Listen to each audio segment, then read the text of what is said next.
उपासक की अंतर्दृष्टि कब आती है? सेवा, स्वाध्याय, सुमिरन, सत्संग, फिर अंतर्दृष्टि समाधि।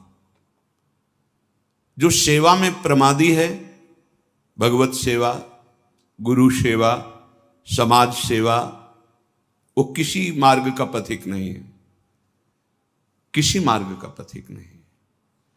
बड़े बड़े महापुरुष जो ब्रह्मबोध हो गए या भगवत तत्व में स्थित हो गए, उनको भी इस भगवत स्वरूप समाज की सेवा करनी ही पड़ी।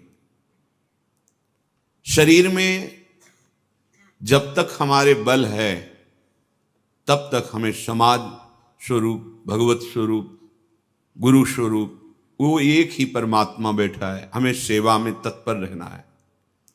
क्योंकि इस शरीर से बहुत जन्मों में अशुभ कर्म हुए हैं, उनका क्षय सेवा से होता है। प्रगट शरीर से जब हम सेवा करते हैं, इसका प्रभाव मन पर पड़ता है। जो हम क्रियाएं करते हैं उनका प्रभाव मन पर पड़ता है। यदि अशुभ क्रियाएं हैं तो मन गंदा संकल्प करने वाला मलिन होता चला जाएगा। शुभ क्रियाएं हैं तो थोड़ा पवित्र होता जाए। लेकिन आपकी शुभ अशुभ दोनों से परे क्रियाएं भगवत स्वरूप, तो आपका मन भगवत स्वरूप हो जाएगा। तब अंतर्दृष्टि खुलती है, एक एक इंद्रिय परम पावन हो जाती है। ये 7 बातें पूज्य श्री राधा बाबा आदेश कर रहे हैं, अंतर्दृष्टि खोलने के लिए है। साधक प्राणों की बाजी लगा करके भी इनका कभी उल्लंघन न करे तो 4 अनर्थों का अपने आप नाश हो जाता है। आगे वर्णन आएगा। प्रेम ही अंतर्दृष्टि है। प्रेम नेत्र, हरिवंश नेत्र, हिय के नयन निहार, अंतर्दृष्टि, ये एक ही शब्द के बहुत से पर्यायवाची हैं। प्रेम नेत्र कह रहे प्रेम न बाड़ी नीपजे, प्रेम न हाट बिकाए, राजा परजा जेहि रुचे, शीस दे ले जाए। समझो, प्रेम ये बाजारू वस्तु नहीं कि खरीद लोगे पैसा देके। प्रेम ये ऐसा नहीं कि खेती बाड़ी है आप मेहनत करके इसे उपजा लोगे, नहीं। बोले चाहे राजा हो या प्रजा हो, जिसे भी प्रेम चाहिए शीस दे ले जाए। नारायण अति कठिन है हरि मिलन की बाट, या में पग पीछे धरे, प्रथम शीस दे काट। प्रथम शीस दे काट, शीस दे ले जाए, इसका क्या भाव होता है? अहम का समर्पण, बिका हुआ मैं हूं, मेरी कोई इच्छा नहीं, मेरी कोई चाह नहीं, अब जो ही कहें करें हम सोई, और जैसा वो करते जोई जोई प्यारो करे, सोई मुझे भावे। बात हो गई। प्रेम नेत्र खुलने का अधिकारी हो गया। ये अहम ही तो नचा रहा है। ये कभी वैराग्य में बैठा लेगा, कभी तपस्या में, कभी भोगों में, कभी प्रमाद में। इसके अनुसार थोड़ी भूमिकाएं बनती हैं भक्ति की या ज्ञान की। आचार्यवाणी, गुरुवाणी, उनकी आज्ञानुसार चलने पर हृदय में भूमिकाएं जागृत होती रहती है। ये अहंकारी देहाभिमानी सुधरना ही नहीं चाहता, मनमानी आचरण करना चाहता है। मनमानी आचरणों से ही तो आज तक हम विमुख रहे, सुख से, शांति से, भगवदानंद से। दुख और अशांति, क्लेश और बंधन बार बार यही मन और बुद्धि तो दे रहे हैं। बिल्कुल सत्य बात कह रहा हूं, इसे केवल सुनना ही मत समझ लेना। पूज्य राधा बाबा के वचन, ये 7 आए बिना तुम चाहे प्रेम के प्रवचन कर लो, चाहे सुन लो, प्रेम तुम्हारे हृदय में जागृत नहीं होगा, अंतर्दृष्टि नहीं खुलेगी। श्रीपाद कह रहे अंतर्दृष्टि पश्य वृंदावनस्य, अंतर्दृष्टि से वृंदावन का दर्शन होता है। हमारी देखो बाहर नेत्र तो हैं पर त्रिगुणात्मिका माया के हैं।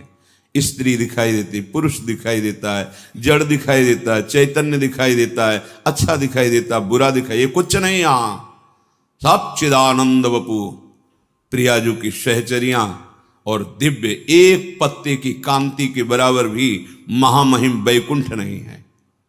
ये वृंदावन है। वृंदावन द्युति पत्र की उपमा को कछु नाही, कोटि कोटि बैकुंठ हो तेईसम कहे न जाए। क्यों कि एक एक पत्ते और फूल में मेरी लाडली जू का प्रतिबिंब पड़ता है। पत्र प्रसून बीच प्रतिबिंब ही नख सिख प्रिया जनावे। कहां बैकुंठ में वो सुख तो सखाओं को भी अच्छा नहीं लगा बैकुंठ का। फिर नित्य प्रिया प्रीतम के अंग सेवी सहचरी भाव अलग। तो वृंदावन अंतर्दृष्टि पश्य। जब तक भगवत साक्षात्कार नहीं हो जाता तब तक बहुत सावधान। इसके बाद सावधान रहने की जरूरत ही नहीं। जैसे मन सच्चिदानंद प्रभु का स्पर्श करेगा फिर इसको विषय सेवन की स्मृति ही नहीं रह जाती। उसे उपरती अवस्था कहते हैं। एक होती त्याग अवस्था, ये साधक करता है, विषयों के प्रति आकर्षण है पर भोगूंगा नहीं क्योंकि मुझे भगवत प्राप्ति करनी है। दूसरी होती वैराग्य अवस्था, भोगों का सानिध्य है, ये भी जानते हैं कि हाँ ये भोगने में मन बुद्धि कहते हैं कि सुखद है पर नहीं, वो राग रहित हो रहा है। और एक स्थिति आती है कि भोग सामग्री सानिध्य है, ये भोगने वाली चीज इसकी स्मृति खत्म। जैसे विष्ठा देख करके भोगने की खाने की इच्छा नहीं होगी, वमन देखकर खाने की इच्छा नहीं होगी, मलवत वमनवत विश्ववत ऐसे यहां से लेके ब्रह्मलोक तक के भोगों का उसे त्याग हो जाता है, जिसे उपरति कहते हैं। भोग सामग्री है, भोगने की इच्छा ही नहीं है, ये बोध भी नहीं रहता कि ये भोगना चाहिए क्योंकि अखंड स्मृति जागृत हो गई आराध्य देव की। पहला उपासक को शांत लक्षण धारण करना है। काम आ रहा है, क्रोध आ रहा है, कोई गाली दे रहा है, विक्षेप हो रहा है, प्रतिकूलता आ रही, अपमान अनुकूलता आ रही, सम्मान। शांत का मतलब ना हर्ष न शोक, गंभीर, अंदर से गंभीर शांत। पहला लक्षण अंतर्दृष्टि खोलने के लिए सिद्धांत में भी वर्णन, शांति रव्यर्थ कालत्वम विरक्तिर्मान शून्यता। शांति, अपने प्रति कोई बार बार अपराध कर रहा है, शांत, न शरीर से दंड, न वाणी से दंड, न मन से दंड देने का संकल्प, क्योंकि सब में मेरा प्रभु विराजमान है। बिल्कुल ध्यान से बाबा ने कहा, ये बिल्कुल सत्य सत्य बात कह रहा हूं। प्राणपन से इन सातों बातों का निर्वाह करोगे तो अंतर्दृष्टि खुल जाएगी। प्रेम, यदि आप थोड़ा भी प्रमाद करेंगे तो इनको धारण नहीं कर पाएंगे। पहला ही है शांत, भाव देश में भी पहला है शांत। शांत दास्य सख्य वात्सल्य कांता सहचरी। शांत हमारे भगवान का स्वरूप है, शांताकारम, शांत। समझो, वाणी शांत, मन निसंकल्प, कोई चाह नहीं, स्थिति यहां पहुंचनी। शांत का स्वरूप ये, न सोचते न कांक्षते, समः सर्वेषु भूतेषु मद भक्तिम लभते पराम। मेरी भक्ति का परम लाभ, पराभक्ति का स्वरूप ये। कोई चाह नहीं, कोई चिंता नहीं, कोई भय नहीं, कोई शोक नहीं, ब्रह्मभूता प्रसन्नात्मा, हर समय अखंड प्रसन्नता। देखो भक्त कैसा शांत होता है। परीक्षित जी महाराज गर्भ से ही भगवान के परम प्रिय भक्त हैं। भगवान ने गर्भ में ही रक्षा की। जब ये उत्तरा जी के गर्भ में थे, अश्वस्थामा ने ब्रह्मास्त्र संधान किया। कितनी बुद्धि बिगड़ गई थी। गर्भस्थ शिशु की हत्या सबसे बड़ा पाप होता है। भ्रूण हत्या, गर्भ हत्या, ये बहुत बड़े पापों में आता है। इतना बड़ा विद्वान क्रोध के वशीभूत होकर ब्रह्मास्त्र का संधान कि पांडवों का वंश ही विनाश कर देंगे। उत्तरा ने किसी अन्य का आश्रय नहीं लिया। जैसे द्रौपदी जी से चूक हुई, पतियों का आश्रय, सभा में बैठे हुए महापुरुषों का आश्रय, भुजाओं का आश्रय, दांत का, उत्तरा ने नहीं। जे ही देखा कि जाजुल्यमान ब्रह्मास्त्र गर्भ नष्ट करने के लिए आ रहा है, हाथ उठाया और तुरंत भगवान का हे करुणा निधान गोविंद। पूरा शब्द नहीं हुआ, भगवान गर्भ में ही प्रकाशित हो गए, आसपास गर्भ की रक्षा कर रहे हैं। परीक्षित जी गर्भ से ही भगवान के भक्त हैं। अधर्म का धन कोई भी हो बुद्धि भ्रष्ट कर देता है, बहुत इससे बचा जाता है। आप इससे समझिए अधर्म के धर्म का कितना प्रभाव होता है। जबरदस्ती बलात् राजाओं को जीत करके वैभव छीनना, यह स्वभाव था जरासंध का। संतों के मुख से सुना कि जब भीम के द्वारा भगवान ने जरासंध का वध कराया, सहदेव का तिलक किया, पर उसका वो मुकुट जिसमें बहुत से राजाओं की जीती हुई रत्न मणियां हीरे आदि थे, वो मिला के सबसे 20,000 तो कैद किए था। जैसे पशुओं की बलि देना हो, ऐसे वो बलि देने के लिए 20,000 राजाओं को। वही मुकुट एक दिन परीक्षित जी अपने मस्तक पर धारण किए।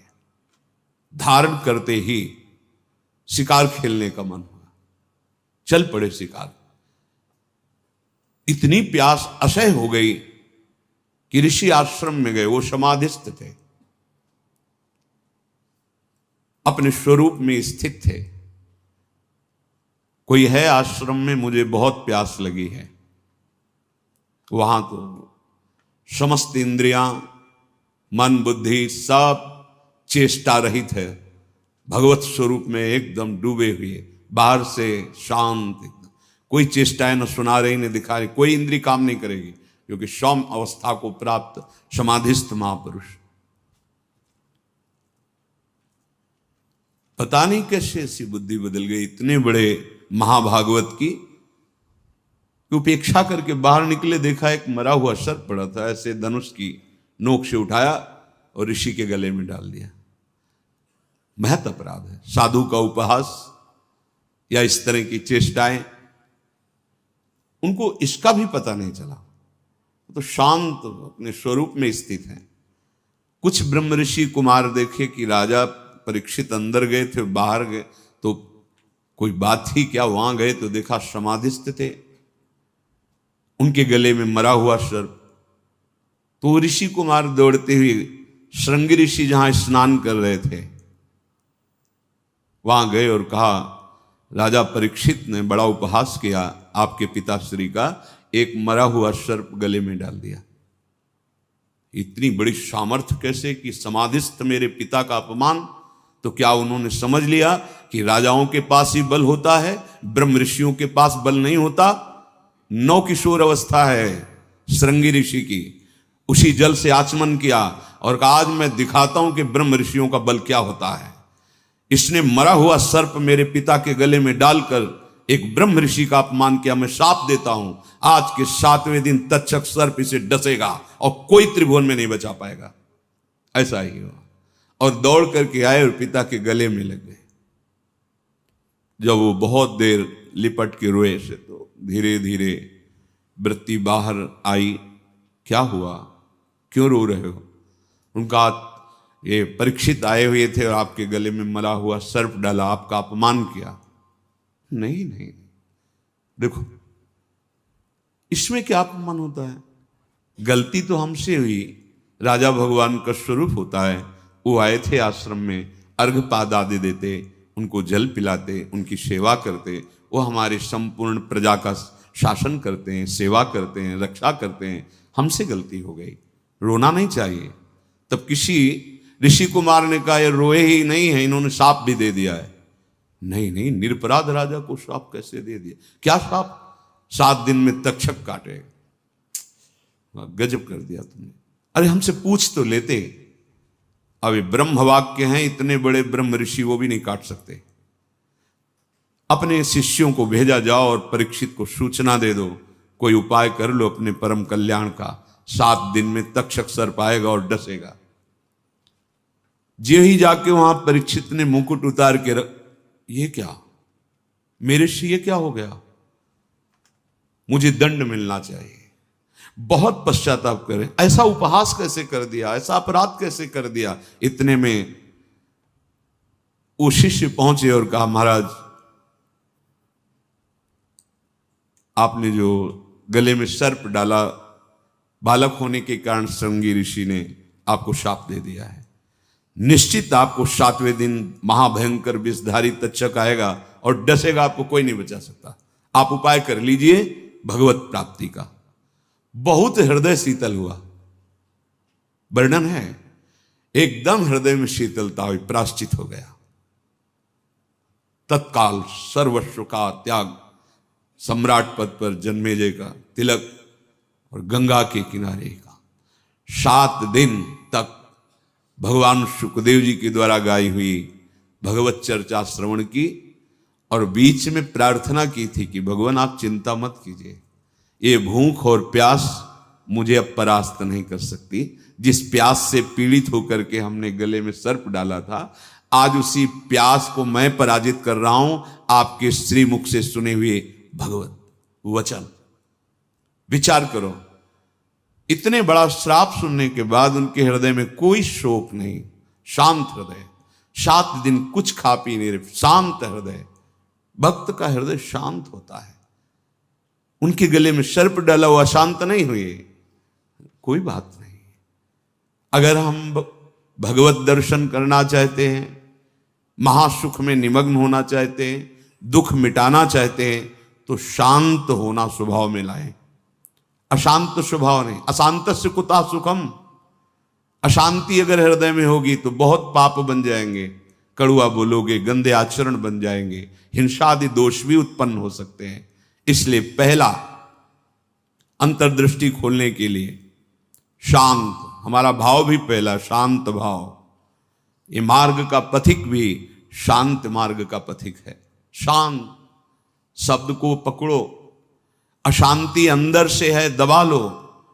नाम जब कर रहे हो ये सब मिट जाएगी। बाहर से तुम्हें पहले शांति लानी, बाहर की क्रियाओं में किसी भी तरह से किसी द्वंद्व में तुम्हें अशांत नहीं होना है। वो तभी हो सकता है जब आप लक्ष्य बना लियो भगवत प्राप्ति, तभी सह सकते हो, कोई बात नहीं। भगवान इसकी बुद्धि में बैठ करके हमारे को सहनशीलता सिखा रहे हैं, इसीलिए निंदा कर रहा है, अपमान कर रहा है, अवहेलना कर रहा है। भगवान के द्वारा प्रेरित है या कोई कर्म हमारा क्षय हो रहा है, शांत। दूसरा है आराध्य देव के भजन के सिवा कोई भी एक क्षण व्यर्थ न जाने पावे। अव्यर्थ कालत्वम, कबहू काल वृथा नहीं जाए। सेवक जी महाराज पकड़ो, अंतर्दृष्टि प्राप्त महापुरुष ही जीवन मुक्त कहा जाता है। पकड़ो, कोई भी क्षण भजन के बिना ना जाए। शरीर से सेवा हो रही और अंदर ही अंदर नाम जब चल रहा है, प्रभु के लीला रस से भरे हुए पद गुनगुना। कितना सहज सरल भगवदानंद प्रदान करने का हमें साधन मिल गया गुरु कृपा से।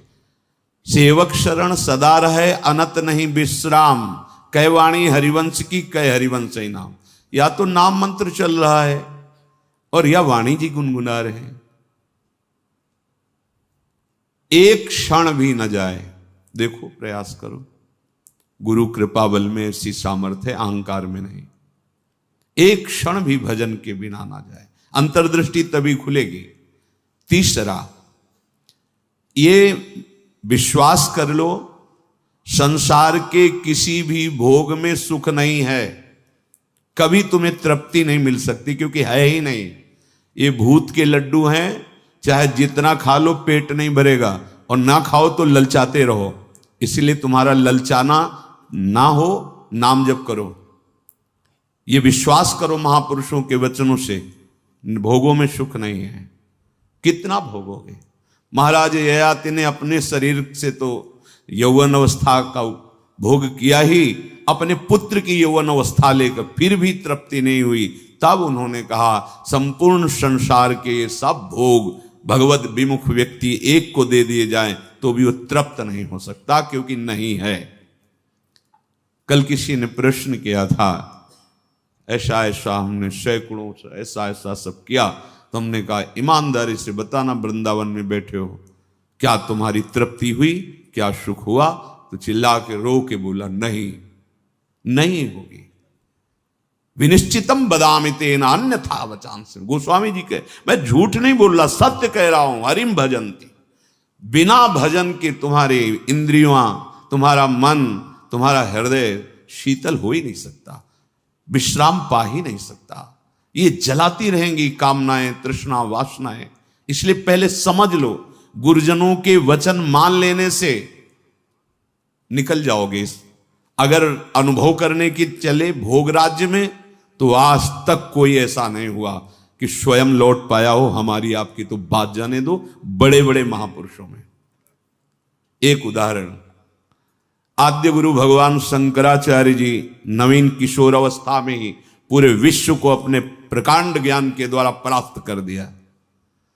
जब तीर्थराज प्रयाग पहुंचे, पूरे सन्यासियों का साथ में दल होता, मंडली होती, आगे भगवान शंकर साक्षात शंकराचार्यम, शंकरम शंकराचार्यम, ज्ञान का विशुद्ध स्वरूप, तेजों में दृष्टि पड़ते ही चरणों में झुक जाए, ऐसा तेज। मंडन मिश्र नाम के एक बड़े विद्वान थे। भगवान शंकराचार्य जी ने उनसे कहा, सत्य को स्वीकार करो या तर्क। उन्होंने तर्क स्वीकार किया, पर ज्ञान समुद्र भगवान शंकर से कौन जीत सकता है, परास्त कर दिया। उनकी पत्नी बहुत विवेकवान बुद्धिमान थी, आई और प्रणाम किया और कहा, प्रभु आप संपूर्ण विजय अभी नहीं प्राप्त किए, अर्धांग तो अभी बचा हुआ मैं भी हूं, मेरे प्रश्न का उत्तर दे दो, तब हम दोनों परास्त माने जाएंगे। अभी तो आधे अंग को परास्त किया, आधा मैं हूं। बात सत्य है। बोलो, रति में स्त्री को सुख मिलता है या पुरुष को प्रधान सुख? अधिक सुख किसको मिलता है? बहुत प्रवीण थी, जानती थी, बाल योगी है, अनुभव शून्य। अगर ये कुछ बोलते हैं तो आपका अनुभव है ऐसा?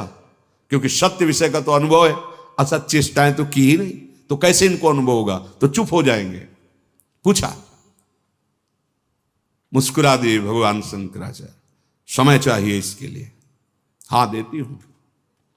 एकांत हुए अपने सब संतों को लेकर और गुफा में कहा कि मैं शरीर छोड़ रहा हूं, ये सन्यासी शरीर है, महायोगी थे, मैं इसका अनुभव करके उसको बताऊंगा। आप हमारे शरीर को गुप्त रखना और ऐसी ऐसी पद्धति से सुरक्षित रखना, प्रकाशित ना होने पावे कि यह शरीर यहां है। ध्यान के द्वारा देखा कि एक राजा का शरीर छूटा है, अपना शरीर छोड़ा और वहां सौ रख करके विलाप हो रहा था। अचानक हरकत आ गई शरीर में, प्रवेश कर गए आद्य गुरु भगवान शंकराचार्य। इसके पहले अपने शिष्यों को बता गए थे, मैं वहां उस शरीर में प्रवेश कर रहा हूं और भगवान हरि की माया बड़ी प्रचंड है, कहीं ऐसा ना हो कि उस वैभव सुख में राजी हो जाए। तो एक मोह मुद्गल स्तोत्र की रचना करके दे दी थी, ये आके सभा में सुनाना तो ये सब ठीक हो जाएगा। आद्य गुरु भगवान शंकराचार्य ज्ञान समुद्र, वो कह रहे हैं कि कहीं ऐसे वैभव में, राज वैभव में बुद्धि राजी ना हो जाए, इसलिए मोह मुद्गल स्तोत्र, भज गोविंदम भज गोविंदम गोविंदम भज मूढ़मते, पूरा स्तोत्र है, ये सुनाना के राज दरबार में। जे ही हरकत हुई शरीर में, तो अब तो महान खुशी, नहीं राजा जीवित हो गए, बड़ा आनंद उत्सव मनाया गया।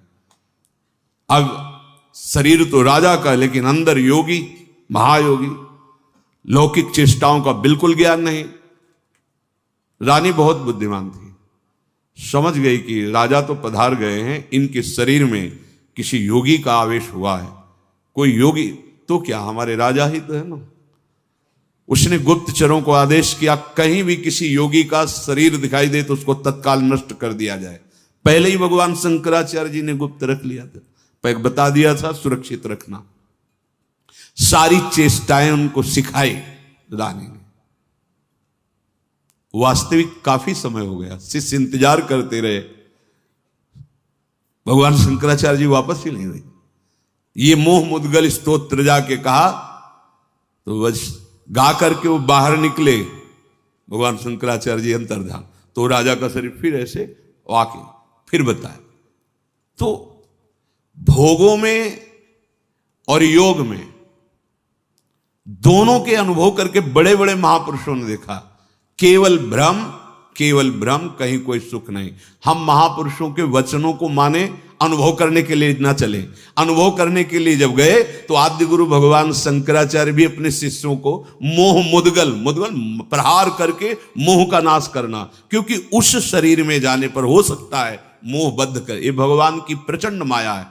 तो गुरु वचनों को मान लो, शास्त्र वचनों को मान लो, अनुभव करने गए तो फिर फंस जाओगे। वो तो समर्थ भगवान है, लीला करके दिखा रहे हैं। अपने इतनी सामर्थ्य नहीं कि भोगों का अनुभव करके फिर उनका त्याग करके भगवत मार्ग में चले। जब भगवान शिव मोहिनी रूप को हृदय से लगाया, फिर आवेश हटा माया का, तब भगवान हरि ने कहा कि प्रभु केवल आप ही हैं कि मेरी माया का आकर्षण, और फिर अपने स्वरूप में स्थित हो गए। दूसरा इस सृष्टि में नहीं है, सृष्टि में नहीं। ऐसी प्रचंड माया भगवान की है। इसलिए पूज्य राधा बाबा कह रहे उपासक, तीसरा नंबर है, समस्त भोगों में कोई सुख नहीं है, ये मान लो। केवल शरीर यात्रा के लिए या अपनी धर्म पूर्ति के लिए, आप गृहस्थ में हैं तो धर्म पूर्ति के लिए, संतानोत्पत्ति के लिए वो आज्ञा शास्त्र की है, वो निष्पाप क्रिया है, वो आपको आगे बढ़ाएगी। भगवत मार्ग के पथिक को जितने से काम चल जाए कम से कम, उतना शास्त्र सम्मत भोगों को स्वीकार करके आराधना में बढ़ना है। शास्त्र सम्मत, तस्मात् शास्त्रम प्रमाणम ते। पहली बात तो भोगों में सुख है ही नहीं, ये बैठा लो। जितने से प्राण पोषण उतना अन्न डाल लिया, जितने से शरीर ढक जाए उतना वस्त्र धारण कर लिया। निरंतर निरंतर शांत और निरंतर, एक क्षण का अंतर न पड़े ऐसा भजन, और भोगों में सुख बिल्कुल नहीं है ऐसा। जैसे कोई दुर्गंध युक्त स्थान हो तो हम नाक बंद करके चलेंगे क्योंकि बड़ी दुर्गंध है। कोई मल बमन आदि पड़ा हो तो उस पर दृष्टि नहीं डालेंगे। ऐसे भगवत मार्ग में चलने वाले पथिक की दृष्टि बड़े से बड़े आकर्षणकारी भोगों के प्रति होती है, ध्यान रखना। रमा विलास राम अनुरागी तजत बमन जिम जन बड़भाग, वो देखेगा भी नहीं। ऐसे अगर आप किसी भी दृश्य को प्रियता से देखते हैं मोबाइल में, या ऐसे छुप के देख रहे हैं, भाई सामने तो देख नहीं सकते तो किसी ऐसी जगह खड़े जहां से शरीरों का आकर्षण देख रहे हैं, अपने आप का नाश कर रहे हैं, वो संस्कार बन रहे, तुम्हें गिराएंगे, यहां नहीं तो कहीं गिरा देंगे, आज नहीं तो कल गिरा देंगे। बहुत सावधान। ये तीसरा है, किसी भी भोगाकर्षण से हम प्रभावित ना हो। जब दूसरा चलेगा तो तीसरा ही आ जाएगा। निरंतर भजन और ये सावधानी, निश्चित निश्चित। हमें अच्छा लगा जब उससे पूछा, वो खुद वर्णन कर रहा था ऐसा ऐसा ऐसा। हम कहा क्यों गंदी बातें सुने, पर इसलिए कि इससे लाखों लोगों का भाव शुद्ध हो सकता है। उससे पूछा तुम्हें क्या मिला, सुख मिला? तो उसने कहा नहीं, और रो पड़ा चिल्ला के। बस मान लो ये बात, इन गंदे चेष्टाओं में कभी सुख नहीं, कहीं सुख नहीं। केवल तुम मृत्यु का वर्ण कर रहे हो, अपनी जीवन को नष्ट कर रहे हो। शास्त्र सम्मत भोग वैराग्य प्रदान करके मोक्ष प्रदान करते हैं, धर्म अर्थ काम मोक्ष। अगर आप मनमानी आचरण करेंगे, मनोरंजन करेंगे, तो आप कोई भी हो, कहीं भी हो, नष्ट हो जाएंगे। ये संत महापुरुष जन, इनकी वाणी एक जैसे मां दुलार करके डांटती है, ऐसे अनंत दुलार लेकर आपसे कह रहे हैं। आपकी निंदा करना उद्देश्य थोड़ी है, आपको अवगुणी साबित करना उद्देश्य नहीं, आपके हृदय को चोट पहुंचाना उद्देश्य नहीं, पर आपके हृदय को महान बनाना और दुर्गुणों से, दुर्विचारों से, दुष्कर्मों से मुक्त करा के महासुख में निमग्न करना, इस संतों की वाणी का पावर है, ये उसकी सामर्थ्य है। आप उससे कटु वचन न माने, उपहास या अवहेलना न माने। जैसे हम चाहे जो रोग हो डॉक्टर के सामने पेश करते हैं, ऐसे ही बड़ी कृपा है उनके ऊपर जो अपने अवगुणों को अवगुण मान रहे हैं और उनसे दूर होना चाहते हैं। ये कोई आश्चर्य में बात नहीं, क्योंकि भगवती माया बहुत बलवती है। भगवत विमुख कुछ भी करा सकती माया। जो भगवान नाम जापक वहां होश में रहती माया, क्योंकि वो स्वामी का नाम जप कर रहा है और प्रभु की शरण में है। अगर उपासक के हृदय में भोगों से घृणा नहीं आई है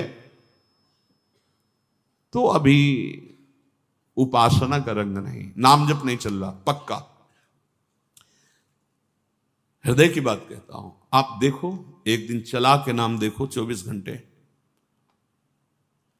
जलन पैदा हो जाएगी अगर कोई आपसे बात करना चाहेगा। कुछ देखना, कुछ सुनना, कुछ बोलना, ये जहर लगने लगेगा आपको। देखो तो करके। अब आप मनोरंजन में लगे हो, किसी तरह समय कट रहा है, खाया पिया, मौज मस्ती, ये जीवन ऐसे व्यतीत करने लायक नहीं। बड़ा दिव्य जीवन है। मानव देह पशुवत थोड़ी आचरण करना है। दिव्य दैवी सद्गुणों से युक्त होकर आप चाहो नारायण बन सकते हो, आप साकेतपुर जा सकते हो, आप शिव स्वरूप कैलाश में जा सकते हो। आप जो भाव चाहें दिव्य भाव में। ये जन्म मरण का दुख भोगते भोगते तुम्हें ऊबना नहीं आया। एक संकट कोई निवृत्त करने के लिए मारा घूमता है, यहां चले जाए वहां चले जाए, और नाम गरज रहा है हर दुखों को मिटाने के लिए। कहीं जाने की जरूरत नहीं। राम कृष्ण हरि जो नाम प्रिय, राधा राधा राधा, सर्व मंगल होता चला जाएगा। बार बार इसीलिए कह रहे हैं, नाम जपत मंगल दिशि दसहु। कहीं भी जाओगे तुम्हारा मंगल ही होगा, नाम चल रहा है। नहीं, ये भोगा शक्ति बहुत ही प्रबल है, विचार करने का अवसर नहीं देती, भ्रष्ट कर देती है। नाम चल रहा है, इसकी ताकत नहीं कि गिरा सके। चौथी बात, मन में अपने अंदर मान का बिल्कुल भी प्रभाव न रह जाए। अंतर्दृष्टि खुलने के लिए पहला शांत, दूसरा निरंतर भजन, तीसरा भोगों में सुख नहीं है, दृढ़ बुद्धि, भोगों से घृणा। चौथी बात, अपने अंदर मान न रह जाए। अगर मान है तो परम पद में आरूढ़ होने के लिए सबसे पहला त्याग इसी का किया गया है। निर्मान मोहा जित संग दोषा। पहले मान रहित, सबहि मान प्रद आप अमानी। मान अगर है तो फिर परमार्थ मार्ग का पथिक। और संसार में मान के लिए ही सब कुछ किया जाता है, और परमार्थ मार्ग इससे उल्टा है। मान की धज्जियां उड़ा दी जाती हैं। सम्मानम कलयाति घोर गरलम, ये घोर हलाहल विष है। अगर अध्यात्म की ऊंचाई पर चढ़ना है तो सम्मान की धज्जियां उड़ा दे, अंदर से कभी स्वीकार न करे, सबके चरणों में नमन करे। वो साष्टांग कर रहा है, पंचांग कर रहा है, बलिहारी उसकी श्रद्धा है। वो सबके हृदय में विराजमान भगवान को प्रणाम कर रहा है, गुरु प्रदत्त वेश को प्रणाम कर रहा है। हम तो दास हैं उनके चरणों में। सम्मान स्वीकार करना, ऐसा अधिकार केवल भगवान को या भगवत प्राप्त महापुरुष को ये अधिकार है अपने जैसे दासों का। बस कोई प्रणाम करे तो नम्र होके प्रणाम। अगर वो कर रहा है तो गुरु प्रदत्त वेश को, हृदय में विराजमान प्रभु को कर रहा है, अपने को नहीं। अगर अपने उस मान के भोक्ता बने तो परमार्थ चल ही नहीं पाओगे, नहीं चल पाओगे, नहीं चल पाओगे। ये मान बहुत घातक जहर है। अगर सत्संग नहीं मिला, गुरु कृपा नहीं हुई, तो इसी का पोषण शुरू रहता है। वैराग्यवान होकर के भी इसी मान का पोषण होता रहता है। और परम पद में आरूढ़ होने के लिए सबसे पहला त्याग इसी का है। निर्मान अमोहा जित संग दोषा, मान रहित। ये हृदय में बैठा लिए, बहुत सूक्ष्म बंधन है ये। कभी कभी बड़े बड़े मान का त्याग मान के लिए हो जाता है। सम्मान पत्रों का, आसनों का त्याग मान के लिए। बड़े सुंदर, कितने दैन्य। ये सुनने की इच्छा मान की इच्छा है। अगर स्वाभाविक हमारी स्थिति मान रहित हो रही तो ये केवल गुरु कृपा से, ये पक्का। ठाकुर जी भी हृदय में बैठे हैं, कभी डांट नहीं लगाई, हृदय में ही तो है। लेकिन जब ठाकुर जी गुरु रूप से आए तो एक एक चोरों को पकड़ करके पीट पीट के बाहर कर दिया। अहंकार, मान, मद, काम, क्रोध, लोभ, मोह, मद, मत्सर, ये सब पर टिको ना, आज्ञा पे टिको, गुरुजनों की आज्ञा पर, वाणी पर टिको, सब ठीक हो जाएगा। ये जिम्मेवारी प्रभु की बन जाती है। योगक्षेमम वहाम्यहम, अप्राप्त को प्राप्ति कराना और प्राप्त की रक्षा करना। आप अनन्यश्चिंतयन्तो माम, अनन्य होकर केवल चिंतन करो, संभाल लेंगे। मान को स्वीकार मत करो, मान को स्वीकार न करो। शरीर स्वस्थ है, कोई प्रणाम कर रहा है, आप भी प्रणाम करो, उसकी श्रद्धा है। जब बहुत लोग प्रणाम करें तो कहां तक करोगे? हृदय से सबको प्रणाम किया और अपनी स्वीकृति नहीं की कि हमें प्रणाम हो रहा है। नहीं, देहाभिमान पुनः पुष्ट होने लगेगा। बहुत सूक्ष्म है। जहां हमारा मन प्रपंच में फंसने लगे, जहां हमारा मन संसार की मान्यताओं को स्वीकार करने लगे, नहीं, ये जीवन केवल भगवत प्राप्ति। मन की बिल्कुल एक दृष्टि रखो मन पर, इसकी एक एक वृत्ति की जांच करनी है। वो स्वाभाविक स्फुरित जो हो रहा है उसका विकारात्मक स्वरूप, शासन उस पर, प्रश्न उत्तर उससे करो। हम लोग क्या करते हैं? गुरुजनों से प्रश्न उत्तर करके तर्क रखते हैं। तर्क रखो मन के ऊपर। क्यों? बहुत बार तो तेरी सलाह मान ली, दुर्गति ही हुई है, अब तुझको मेरी सलाह माननी होगी, जो मैंने संतों से सुना है, जो मैंने शास्त्रों से पढ़ा है, उस पर तर्क रखो। नहीं, मन के तो बोलते ही दस्तखत कर दिए और शास्त्र सम्मत गुरुजनों की वाणी पर क्यों में हो, ऐसा क्यों, वैसा क्यों। चौथा है आपके मन के अंदर मान का बिल्कुल न रह जाना। अमानिना मान देना, स्वयं अमानी, दूसरों को मान देना। महाराज भर्तृहरि जी जब भोगों से वैराग्य की वृत्ति जागृत की, कुछ नहीं, पिंगला का दृश्य देख करके घोर वैराग्य युक्त भगवान शंकर की आराधना, समय पर देवाधिदेव महादेव प्रसन्न हुए और कहा क्या इच्छा करते हो, वरदान मांगो। तो भर्तृहरि जी ने यही वरदान मांगा था, प्रभु कभी सम्मान से मुझे भिक्षा भी ना मिले, तिरस्कृत होकर भिक्षा पाऊं, कभी सम्मान से, मान से नहीं। ये क्यों? जहां मान जागृत हुआ फिर देहाभिमान, क्योंकि चक्रवर्ती सम्राट रहे ना, तो यही मांगा कि मान रहित हमारी स्थिति रहे, अर्थात भिक्षा भी मुझे कभी सम्मान से न मिले प्रभु। और महापुरुषों के वचन, जिस गली में भिक्षा मांगने गए आपका तिरस्कार हुआ, अपमान हुआ, अवहेलना हुई, उस गली में जरूर जाना चाहिए। लेकिन उस गली को पहचान लेंगे, जाएंगे नहीं। और आओ बाबा राधे श्याम, बैठो कुर्सी में बैठो, एक गरम गरम बनाओ, वहां जरूर जाएंगे। नहीं, वहां मत जाइए। दरवाजे के बाहर से भिक्षा का अधिकार है, अंदर बैठना, कुर्सी में जाके बैठना, बात करना, हंसना, ये आप अपने लिए वो बीज बो रहे हैं जो परमार्थ को नष्ट कर देगा। गुरुजनों का आदेश है, भिक्षान्न केवल गेट के बाहर से, राधे श्याम 2-3 आवाज लगाई, अगर कोई ग्रह निकला भिक्षाम दे, ली रोटी चल, नहीं बस 1 2 3 आवाज लगाई, बाहर मिला मिला, नहीं मिला भूख पा लिया। तब भगवान अधीन होते हैं ऐसे भक्तों के। मन में मान का बिल्कुल न रह जाए आदर, बिल्कुल। 5वां, दिन रात में प्रतिपल ये भरोसा दृढ़ हो जाए भगवान हमारे साथ हैं। प्रेम दृष्टि खुलने का ये राधा बाबा का आदेश है। रात दिन तुम्हारे अंदर ये भरोसा हो जाए कि दिखाई तो नहीं दे रहे, भगवान है निश्चित हमारे पास। हमारी वाणी जी कहती है, नाम वाणी जहां श्याम श्यामा तहां। नाम चल रहा है तो तुम्हें दिखाई देंगे आगे चलकर, अभी पहले पाप नष्ट होने दो, अनर्थ की निवृत्ति होने दो, फिर देख लेना। पर तुम्हें ये विश्वास करना है आज सुन के, हर समय भगवान हमारे पास हैं, हमारे आराध्य देव हमारे पास हैं, हमारे पास हैं और निश्चित वो मुझे मिलेंगे। 5वां है, निश्चित मुझे मिलेंगे, वो हमारे आसपास ही हैं, वो हमें देख रहे हैं। विश्वास करो, हमारे आराध्य देव आसपास हैं, मुझे देख रहे हैं और मैं उन्हें जरूर देखूंगा, अर्थात निश्चित भगवत साक्षात्कार होगा। 6, माला संख्या पूरी करने वाली यहां बात नहीं है, वो तो प्रारंभ की होती है। यहां बात है कि प्राण छूट जा सकते हैं लेकिन भजन नहीं छूट सकता, ऐसी दृढ़ता पूर्वक भजन। दूसरा था निरंतर भजन, अब इसमें दृढ़ता पूर्वक भजन। दृढ़ता इसलिए 6 नंबर मानो उसी की व्याख्या का रखा है। कोई प्रलोभन आ सकता है जो आपके भजन को रोक सके, क्योंकि माया बहुत बलवती है।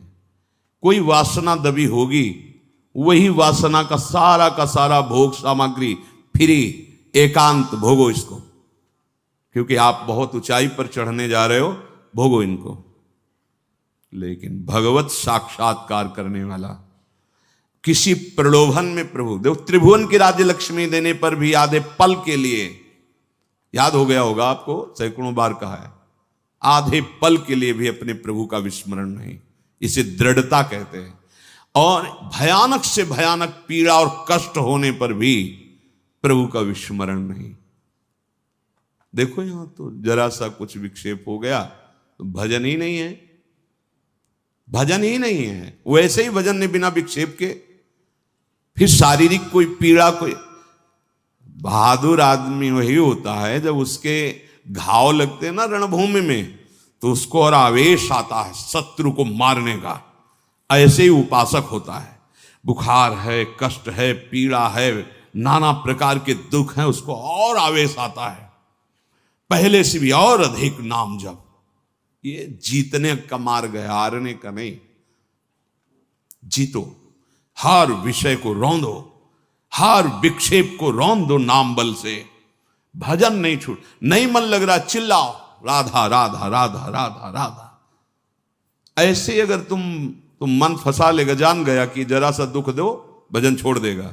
नहीं, बाबा कह रहे हैं ऐसा भजन, पहले तो निरंतर भजन का आदेश दिया, ऐसा भजन जिसमें इतनी दृढ़ता कि चाहे प्राण चले जाएं, संख्या वाली बात हम नहीं रह गई, चाहे प्राण छूट जाएं तो वही बात अलग।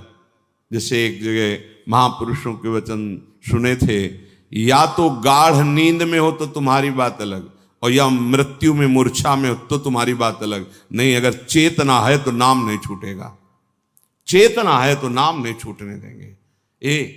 ये थोड़े दिन तुम्हें कठिन लगता है, जहां अभ्यास हुआ मस्त हो जाओगे, देख लेना, निहाल हो जाओगे। ऐसी बातें कोई प्रयास नहीं करना पड़ेगा। जैसे पलक झपकने का प्रयास आप नहीं कर रहे, जैसे दिल धड़कने का आप प्रयास नहीं कर रहे, जैसे श्वास प्रश्वास में आप कोई प्रयास नहीं कर रहे, ऐसे। और जहां भजन शुरू हुआ तो जैसे भोजन आप करते हो पचा लीवर देता है, ऐसे नाम आप जब करो सारे दुख नष्ट कर देगा, नाम पचा देगा, सारे कर्मों को भस्म कर देगा। दृढ़ता, अभी हमारे अंदर दृढ़ता नहीं, थोड़ा सा व्यवहार, थोड़ा सा सम्मान, थोड़ी सी प्रतिकूलता, अपमान भजन छुड़वा देगा। देख लो, ऐसी दृढ़ता की प्राण निकलने की भी बात हो तो राधा राधा राधा, नाम नहीं छूट सकता। सातवां, जहां भगवान की लीलाएं हुई उनमें अत्यंत आसक्ति हो जाना। ये ब्रज 84 कोश भगवत लीला क्षेत्र है, इसमें आसक्त हो जाना। भले आप नहीं रह पा रहे हैं, लेकिन आप कहीं भी हो, आश्रय इधर हो वृंदावन, जब आपको छुट्टी मिली भागे वृंदावन, एक दिन ही सही परिक्रमा लगाई, दर्शन किया, सत्संग किया। भगवत लीला स्थलियों में आसक्ति, आसक्ति का मतलब होता है फिर और कहीं जाने की इच्छा नहीं होगी। जैसे विदेश में गया हुआ आदमी छुट्टी पाया तो अपने देश जा, तो अपने घर की बात सोचे, घर जाना है, ये हमारा घर है वृंदावन। हम भूल से माया में अनेक संबंध स्थापित करते हुए भटक रहे हैं। आ जाओ, हरि और किशोरी जो, ये ललिता विशाखादि सखियां, दिव्य वृंदावन, ये हमारा घर और ये हमारे घर के जन है। आए मिले परिवार आपने, हरि हंस कंठ लगायो, भाग बड़ो वृंदावन पायो। ये 7 बातें जब कोई धारण करता है और 4 विघ्नों से बच जाता है तो उसके हृदय में अंतर्दृष्टि प्रकाशित हो जाती है। ये 4 दुष्कृत हैं, अनर्थ, ध्यान से सुनना। ये 7 बातें स्वीकार करनी है और इन 4 बातों से बचना है। पहला है दुष्कृत जात अनर्थ। पूज्य श्री राधा बाबा, पूर्व जीवन में जो हमसे पाप हुए हैं, बड़े बड़े बुरे कर्म हुए पूर्व में लाखों अनंतों जन्मों का बात आ गई। अभी अज्ञानी जीव ऐसे तर्क करते हैं, कौन जाने पीछे कर्म हुआ है कि नहीं। अभी नया बच्चा जो प्रकट हुआ वो किसी विद्यालय में तो नहीं गया कि शिक्षा दी गई हो, आप ऐसे करो, वो भयभीत हो जाए, मतलब जानता है भय का क्षेत्र है। मां जब दुग्ध तो पीने लगता है, इसका मतलब ये पूर्वाभ्यासी है इसका, दुलार करो, ऐसे पुचकारो, वो किलौरे। इसका मतलब है, जानता है इसे प्यार कहते हैं और ये इसको प्रहार कहते हैं। वो बड़ा पुरातन है, कपड़ा नया बदला हुआ है, अभी जीव नया है। कर्म भोग जब होते हैं, कई प्रश्न करते हैं कि अभी तो 10 वर्ष का बालक था, उसने इतना बड़ा पाप क्या किया, ऐसा सा ऐसा। तुम क्या जानते हो? कपड़ा 10 वर्ष का है, लेकिन पहनने वाला बहुत पुरातन है। वो भगवान का अंश है, न जाने कितने शरीरों का त्याग करते हुए पाप कर्म किए, तो वो उसको दंड मिल रहा है। महापुरुषों के वचन, ये अज्ञानी जनों के ऐसे तर्क होते, कैसे उनको समझाए। कह रहे हैं कि जो तुमने पूर्व जीवनों में पाप कर्म किए हैं, अब तुम भजन में लग रहे हो, तुम्हारा अंतिम जन्म का निर्णय है कि मैं भगवत प्राप्त हो जाऊं, अब वहां से हिसाब फटाफट होगा। वो संस्कार मन पे आएंगे, तन पे आएंगे, शांत नाम जप बढ़ाते जाओ। जो भोग जितना, वो बहुत कम करके भोगवा रहे हैं भगवान, बहुत कम करके। अगर तुम्हें अपने सारे कर्मों का भोग भोगना पड़े तो हजारों करोड़ों जन्म बार बार लो और बार बार भोगो, तो भी निपटना मुश्किल हो जाएगा, इतना स्टॉक है। अब इसी जन्म में थोड़ा थोड़ा करके भुगा करके अपने पास बुला लेते हैं। अत्यंत कृपा है। जो भी दुष्कृत जात अनर्थ तुम्हारे जीवन में आएगा, 2 प्रकार से, एक दंड रूप से आएगा और एक आएगा पाप कर्म कराने की प्रेरणा रूप से। ध्यान दीजिए, एक को तो भोग लेना है दंड को, दूसरा आएगा मन में बैठ करके पाप कर्म कराने की प्रेरणा देगा, पाप कर्म कराने की सुविधा देगा। अगर दूसरे को भोग लिया तो आगे फिर योनि बनने का, किसी योनि में जाने का आपने हिसाब तैयार कर लिया। समझ लीजिए, धर्म पूर्वक भोग स्वीकार की आज्ञा है। अधर्म पूर्वक जो हमारे कृत्य हुए हैं, वो 2 प्रकार का प्रभाव डालेंगे। पूज्य श्री राधा बाबा कह रहे, एक तो ये दंड रूप से, जैसे कोई रोग आ जाना, कोई अपमानित कर रहा है, कोई निंदा कर रहा है, आदि आदि, बड़ा तिरस्कार हो रहा, शांत तुम्हारे पाप नष्ट हो रहे। एक आता है मन में, ये अंतर का है, इतनी गंदी वासना और उसी वासना के अनुसार सुविधा, वही भोग तुम्हें मिलेगा जो तुम्हारे अंदर वासना बढ़ी हुई है। बिल्कुल नहीं, अगर त्रुटि कर दी गए, ये भारी अनर्थ पैदा कर दे। प्रायः चलन चलन सब कोई कहे, बिरला पहुंचे कोई, एक कंचन एक कामनी दुर्लभ घाटी दोए। बहुत सावधान। ये बार बार आपको भजन करते समय बुरे कर्मों की स्फुरणा बुराई की तरफ घसीटेगी। 1 मिनट के लिए इससे छोड़ दो, नाम जप साधन सब, चलो 1 मिनट बस वो स्फुरणा स्वरूप संसार की। बड़ा गजब है, 1 मिनट के लिए भी इसे चैन नहीं है। जरा सा छूट पाई, भागा संसार में, कोई न कोई पूर्व देखे हुए दृश्य, सोची हुई बातें सामने लगे। इसको अवसर, तभी इसलिए दृढ़ता पूर्वक भजन, पूरा ध्यान रहे इस पहले अनर्थ से हटने के लिए। अगर हमें शारीरिक कोई दुख मिल रहा है, बाहरी व्यवहारिक दुख मिल रहा है, मुझे भगवान से प्रश्न नहीं करना, वो सर्वज्ञ हैं। उन्होंने जानबूझ करके हमारे कर्मों का नाश करने के लिए ये विधान रचा है। मस्ती में भोग लो। आप कहोगे दुख मस्ती, हाँ, मस्ती तो उसी को कहते हैं जो निंदा अपमान तिरस्कार और दुख को सह के निकल जाए, उसे मस्ती कहते हैं। मूर्खता को मस्ती थोड़ी कहते हैं कि आप मदिरा पिए हो, दंडता कर रहे हो, पापाचरण, बोले बहुत मौज और मस्ती है, ये बहुत हिसाब गहरा पड़ेगा, सह नहीं पाओगे। मस्ती तो उसी को कहते हैं, भारी से भारी अपमान तिरस्कार दुख सह गए और निकल गए, भगवत मार्ग में आगे बढ़ गए, बलिहारी उस चरणों की, उस महात्मा की, उस साधक की, जो ऐसे उसे मस्त कहते हैं। वाह वाह रे फकीरा वाह जी, धन्य है तू, निकल गया माया को रौंद के। तो फकीर का मतलब केवल वेश से नहीं है, अंतर से है। सबको भगवत प्राप्ति करने का अधिकार है, सब महात्मा हो सकते हैं, चाहे जिस वेश में हो, बस आचरणों को सुधार करके स्थिति को लाओ, स्थिति प्रज्ञ को महात्मा कहते हैं।